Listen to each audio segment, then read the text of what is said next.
Pengalaman adalah guru yang paling berharga karena dari pengalaman kita bisa mengambil hikmah dan juga pembelajaran. Berbicara mengenai belajar dari pengalaman, tentunya bukan hanya kita mengambil pengalaman kita pribadi, sesuatu yang pernah kita lalui di masa lalu, baik pengalaman keberhasilan maupun pengalaman kegagalan, namun kita juga bisa belajar dari pengalaman orang lain meskipun kita belum pernah melaluinya. Orang lain ini cukup luas ya pemahamannya, bisa seseorang yang dekat dengan kita, bisa seseorang yang kita kagumi, atau bisa juga dari seorang tokoh-tokoh besar. Nah, kali ini kita akan mencoba untuk mengambil sebuah hikmah atau pembelajaran dari salah seorang tokoh besar di bangsa ini, yang kalau guru-guru saya itu sempat menyebut bahwa beliau ini boleh dikatakan pengkader para tokoh besar, gurunya para guru, atau bahasa lainnya mungkin mentor gitu ya, dari para tokoh-tokoh besar pendiri bangsa ini, yaitu Bapak Haji Omar Said Cokro Aminoto, atau yang biasa disingkat dengan Hos Cokro Aminoto. Nah, kebetulan belum lama ini baru dapat bukunya ya. Ini kalau dari penerbitnya sendiri diterbitkan ulang di tahun 2023, tapi di sini pertama kali disusun, nah ini di Jakarta tanggal 21 April 1952. Nah, kita akan melihat sekelumit ya, apa sih kisah-kisah atau hikmah-hikmah yang bisa kita ambil dari sosok seorang Haji Omar Said Cokro Aminoto ya. Oke. Nah, ada bagian di sini tepatnya di halaman 86 dari buku yang sedang saya pegang saat ini. Pernyataan tentang dalam menggambarkan perawakan almarhum itu serta ketangkasan beliau berpidato di depan khalayak ramai, seorang Belanda Indo warga negara Indonesia yaitu P.F. Dahler melukiskan demikian. Ini kata si P.F. Dahler ini ya. Dibilang ini, perawakannya mengagumkan, pekerja yang keras hati dan tidak kenal lelah, mempunyai suara yang indah dan berat, mudah didengarkan oleh beribu-ribu pendengar yang seolah-olah terpaku pada bibirnya apabila ia berpidato dengan lancar serta dengan keyakinan yang sungguh-sungguh. Kalau dari kalimat atau pernyataan-pernyataan yang ada pada buku ini, ada sebuah pembelajaran tentang ini tepatnya berkaitan dengan public speaking ya, atau ketika kita berbicara di depan orang banyak, tentang suara ya, bahwa memang sama-sama kita ketahui kalau kita belajar public speaking atau presentasi, ada yang namanya 3V, visual, vokal, dan verbal. Nah, di sini ditekankan mengenai suara yang indah dan berat. Dan memang saya pernah mendengar ya, salah satu tipikal suara pria yang memiliki probabilitas yang besar untuk bisa didengarkan oleh orang lain, menjadi terdengar berwibawa, itu apabila suaranya itu adalah suara yang cenderung berat.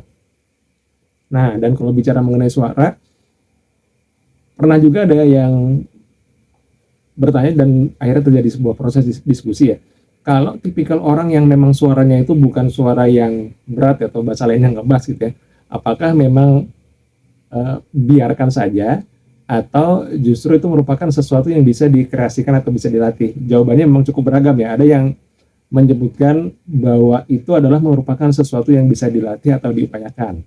Karena setiap orang, katanya, ini menurut orang lain ini, bahwa ada range atau rentang suara yang itu level tinggi, tengah, dan juga rendah yang memang berbeda-beda. Jadi ini merupakan sesuatu yang bisa dilatih atau diupayakan. Namun apabila ternyata sudah diupayakan masih termasuk ke dalam kategori orang yang suaranya nggak berat, artinya kita tidak perlu memaksakan diri juga. Mungkin ada aspek lain yang bisa kita perkuat supaya ketika kita berbicara itu bisa didengarkan atau disimak oleh mereka yang mendengarkannya ya. Oke. Nah, ada pernyataan berikutnya. Sebenarnya almarhum adalah ahli pidato, bukan hanya kata-katanya saja yang indah dan tersusun rapi. Nah, ini bicara mengenai verbal ya, kemampuan menyusun diksi, pilihan kata itu juga ternyata menjadi sebuah hal yang penting. Lanjut. Tetapi keindahan itu terutama terletak pada jiwa pidatonya. Suara yang menggeledek, jiwa yang tegas disuarakan dengan suara yang mempunyai keyakinan yang sungguh-sungguh. Pidato serupa itulah yang membawa khalayak pendengar sebagai apa ini? Ini bahasa Belanda ya. Gevasciner. Nah, ini mohon maaf kalau pelafalan saya kurang tepat ya. Yang ini dijelaskan artinya adalah mabuk tergila-gila kepada beliau. Nah, jadi kalau di bagian awal tadi menurut si P.F. Dahler bicara mengenai suara yang indah dan berat, ya ternyata ada aspek vokal yang diperhatikan dan itu memiliki kontribusi.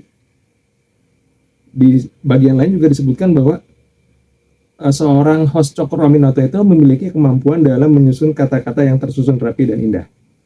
Nah, kemudian ada lagi lanjutannya nih. Pada waktu itu memang sangat perlu beliau bekerja di kalangan rakyat dengan jiwa, dengan tenaga, dan dengan suaranya. Banyak bekerja, tapi banyak pula bicara. Nah, ini ungkapan yang agak kontras ya, kalau dari pengalaman saya pribadi seringkali mendengar jadilah orang yang sedikit bicara banyak bekerja, tapi memang itu perlu digarisbawahi dan disesuaikan dengan konteksnya ya. Mungkin maksud sedikit bicara banyak bekerja itu lebih ditujukan kepada lebih baik kita memperbanyak aksi daripada kita membual, maksudnya mungkin seperti itu. Tapi di sini kalau kita belajar ternyata banyak bekerja tapi banyak pula bicara. Ya artinya apa? Artinya memang kalau seseorang pada tingkatan tertentu perlu memiliki kemampuan bicara yang baik, perlu memiliki kemampuan bicara yang efektif, yang itu memperbesar rasio atau peluang bisa didengarkan dan dilaksanakan oleh mereka yang mendengarkan. Nah, itu kalau dalam konteks pemimpin.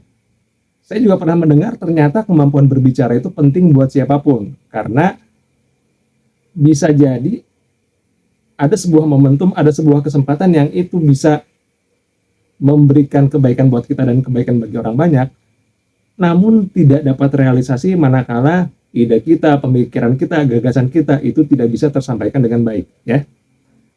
Nah, berikutnya.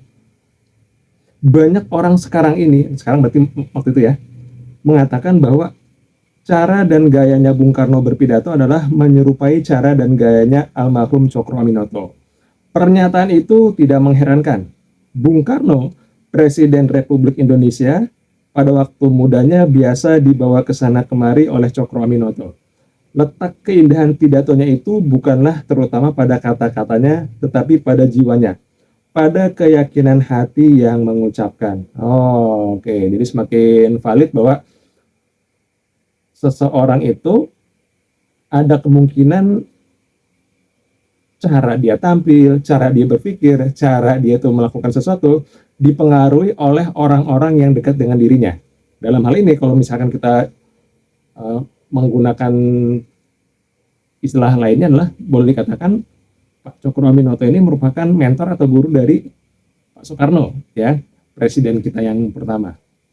Karena disebutkan bahwa cara berpidatonya tuh mirip ya. Hal ini sangat masuk akal karena bisa jadi orang itu akan mengikuti, akan secara tidak sadar menduplikasi, walaupun memang mungkin setiap orang itu pengen menjadi diri sendiri sesuai dengan apa yang terindra. Dalam hal ini apa yang dia lihat, apa yang dia dengarkan, dan juga apa yang dirasakan. Nah, ada penekanan yang menarik di sini adalah letak keindahan pidatonya itu bukanlah terutama pada kata-katanya, tetapi pada jiwanya, pada keyakinan hati yang mengucapkan. Nah, di sini saya sendiri mendapatkan insight atau hikmah ya, bahwa betul kemampuan kita menyampaikan sesuatu, kemampuan kita berpresentasi, kemampuan kita public speaking, memang tidak lepas dari yang namanya selain visual ya, ada yang namanya aspek verbal dan vokal. Namun yang penting ini kalau melihat di sini berawal dari isi hati kita. Apa sih tujuan kita untuk menyampaikan sesuatu? Apa sih yang menjadi niat di balik itu semua dari kita untuk menyampaikan sebuah gagasan, sebuah pemikiran, ataupun kalau kita di posisi sebagai seorang pemimpin, ketika kita menyampaikan instruksi kepada anggota tim kita, ya. Terlepas dari, oh ternyata karena isi hatinya itu baik, ya, punya niat yang baik, intensi yang baik, maka tersusunlah kata-kata, kemudian diperkuat dengan nada bicara yang akhirnya itu bisa menggerakkan orang yang mendengarkannya. Walaupun ada juga yang akhirnya kata-katanya pilihannya biasa aja, nggak terdengar indah, nggak terdengar puitis atau bombastis, tapi kita mau ya menyimak dan juga mendengarkan apa yang disampaikan, bahkan melakukan apa yang disampaikan. Nah, bisa jadi karena memang kekuatan itu sendiri berasal atau bermula dari hati atau intensi alias niat baik seseorang. Oke, kemudian kita lihat halaman yang lainnya. Nah, ini kisah juga tentang Bapak Cokroaminoto. Ilmu pengetahuan almarhum dalam seluk-beluk bahasa dan seni suara Jawa itu membawa faedah besar kepada beliau. Tatkala beliau dibui oleh pemerintah Belanda selama 8 bulan, jadi pernah dipenjara beliau ini ya. Sekeluar beliau dari bui itu, beliau berhasil mengerjakan sebuah karangan yang dalam bahasa Belanda disebut fragmenten, yaitu karangan-karangan berupa sajak dan pantun dalam bahasa Jawa, yang isinya menggambarkan kandungan jiwa beliau terhadap sifat-sifat kejam dalam alam penjajahan. Oh, jadi beliau ini memang memiliki jiwa seni ya. Kemudian kesukaan beliau kepada bermacam-macam seni yang bersifat lembut itu sekali-kali tidak berarti bahwa beliau tidak menyukai ilmu pengetahuan yang bergandengan dengan benda yang keras.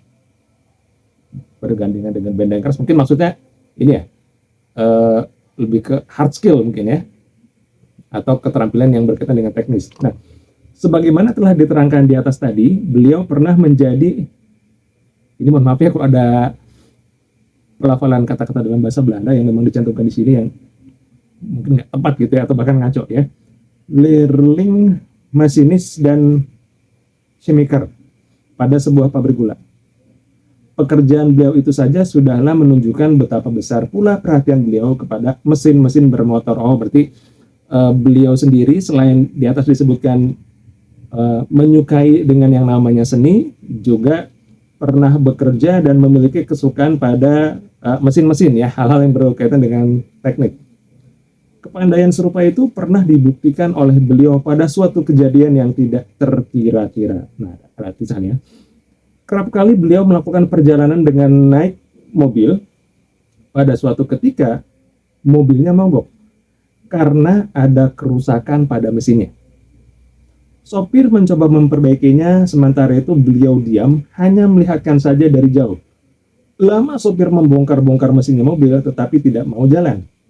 Akhirnya, setelah si sopir ini kelihatan habisan akal, dan kehabisan daya juga, datanglah beliau menghampiri sopir sambil memegang mesin, dan tidak lama dari itu, mesin berjalan lagi, sopir kelihatan merasa malu, tapi tidak berkata apa-apa.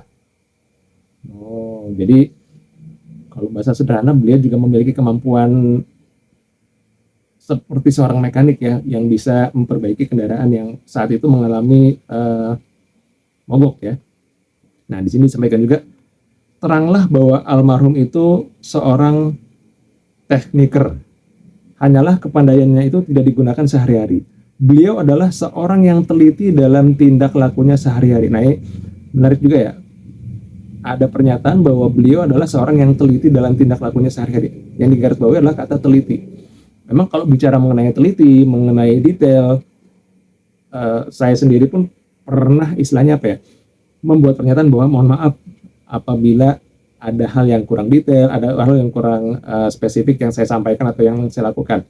Itu menjadi sebuah pernyataan yang datang dari saya untuk meminta orang lain untuk memaklumi apabila ada hal-hal yang luput akibat saya sendiri kurang detail atau kurang teliti. Nah, nampaknya kalau belajar dari sini itu kayaknya nggak bisa jadi alasan ya. Betul, mungkin namanya manusia ada luput atau ada hal-hal detail yang bisa terlewat, tapi memang ada baiknya kalau kita mengupayakan bagaimana caranya kita bisa menjadi seorang yang memperhatikan aspek-aspek sampai detail. Nah, karena itu juga ternyata merupakan hal yang penting. Selain itu kalau melihat dari kisah yang baru saja sama-sama kita dengar gitu ya. Pertama disebutkan bahwa seorang Host Cokroaminoto adalah seorang yang menyukai seni, tapi di sisi lain beliau juga orang yang pernah bekerja di pabrik sebagai seorang, bahasanya apa ya, teknisi atau engineer mungkin ya, yang artinya apa, betul kita memang kalau memutuskan untuk menjadi seorang spesialis itu baik, namun bukan berarti kita membatasi diri untuk mempelajari yang namanya ilmu-ilmu tertentu. Karena di sini juga disebutkan bisa saja yang namanya sebuah keterampilan itu akan dapat bermanfaat bagi kita, akan dapat kita implementasikan justru di saat atau di momentum yang tidak terduga. Namun bukan berarti kita harus mempelajari semua hal secara luas dan juga secara mendalam, ya. Nah ini saya juga tiba-tiba ingat dengan sebuah pernyataan yang datangnya dari Steve Jobs ya, salah seorang tokoh juga yang inovatif juga, yang memang dia pernah bilang kalau nggak salah ada sebuah pernyataan, ini mau dikoreksi kalau salah ya, laptop keluaran Apple yang bernama Macintosh itu mungkin tidak akan menghasilkan sebuah font yang indah, manakala dulu si Steve Jobs maksud saya, salah nyebut ya, tidak mempelajari kelas kaligrafi. Nah, antara ilmu kaligrafi dengan ilmu yang berkaitan dengan komputer berbeda ya, sebagaimana Host Cokroaminoto ini senang dengan seni tapi juga mempelajari ilmu tentang teknik ya. Jadi kesimpulannya apa? Kesimpulannya cintailah yang namanya ilmu pengetahuan, jangan sungkan dan jangan ragu untuk mempelajari hal-hal yang mungkin itu tidak ada di pemikiran kita sebelumnya ya. Jangan sampai ada pemikiran bahwa ngapain sih baca ini, ngapain sih belajar ini, karena bisa jadi suatu saat itu akan bermanfaat buat diri kita, sekurang-kurangnya itu akan menjadi referensi bagi diri kita. Nah, kemudian kita lihat lagi nih bagian lainnya, apa sih insight atau hikmah yang bisa kita pelajari dari seorang Bapak Haji Omar Said Cokroaminoto. Nah, ada bagian ini. Seorang yang bertahun-tahun hidup dengan almarhum, yang kenal almarhum sejak mudanya, yang bersamaan dengan almarhum dengan perjuangan ikut mengalami pahit getirnya pengalaman beliau, seorang jago tua. Pemimpin besar pula ialah Haji Agus Salim, pernah berkata tentang almarhum itu sebagai berikut. Bagaimanapun besarnya nafsu saya hendak berdebat dengan Cokroaminoto, semua nafsu itu luluh sekonyong-konyong apabila saya berhadapan dengan dia, karena baru saja melihat dua buah matanya. Bayangkan, saya pernah mendengar bahwa Haji Agus Salim itu adalah boleh dikatakan